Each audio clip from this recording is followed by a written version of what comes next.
Hi, good morning. Ayan, good morning mga B. Ba't ganun yung mukha ko? So ngayon, we're waiting for our driver kasi pupunta kaming sardines. Kami Ay, hindi pala kami. Magsa-sardines lang pala sila Chi and then sila sardines Ani namin sa and lata. the boy fee. The boy fee. Naging bitter si Akla. And then, kami, tamang paganda lang. Charing. Dito kami nagsistay sa Airbnb na to. Saan nga to banda, Mi? Mami? Ay.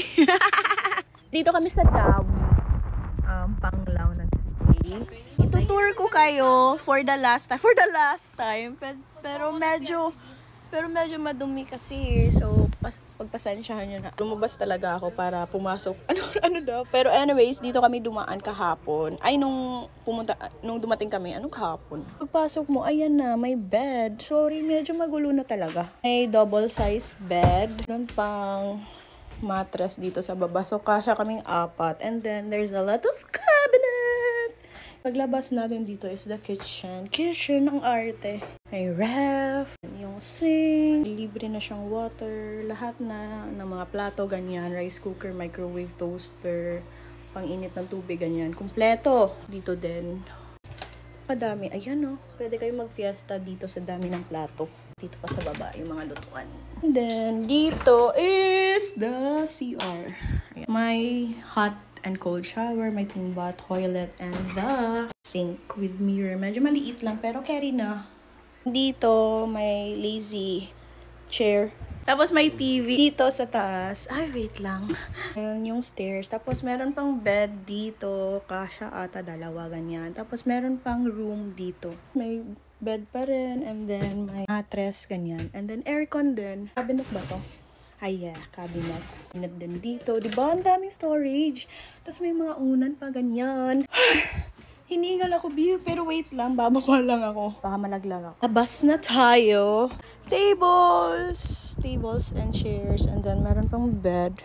Hi, mga bakla. Ayan. Mga madam, andito. Meron silang pool dito, ganyan. With sea view. O, diba? Ang ganda, diba? Diba? Oh. Labas tayo dito. Ayan. Ay, wait lang. Ayaw mabuksan. Ay, doon tayo galing sa door na yon. Tapos paglabas dito, ang laki pa ng area. Pwede kayong maghabulan dito. Dito kami nagluto ng ihaw kagabi.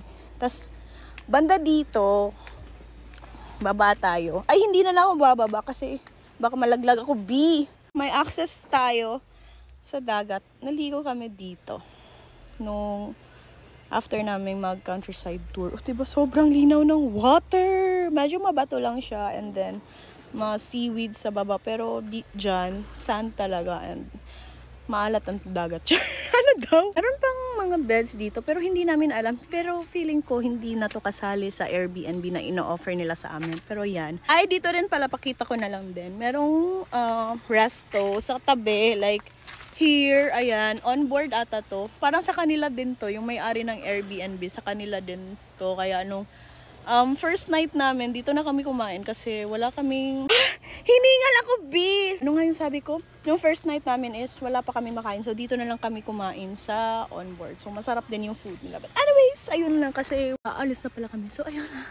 Thank you for watching. Ganito yung view niya. So, diba, ayan. Oh, ang ganda. Sobrang cozy, homey, and stuff.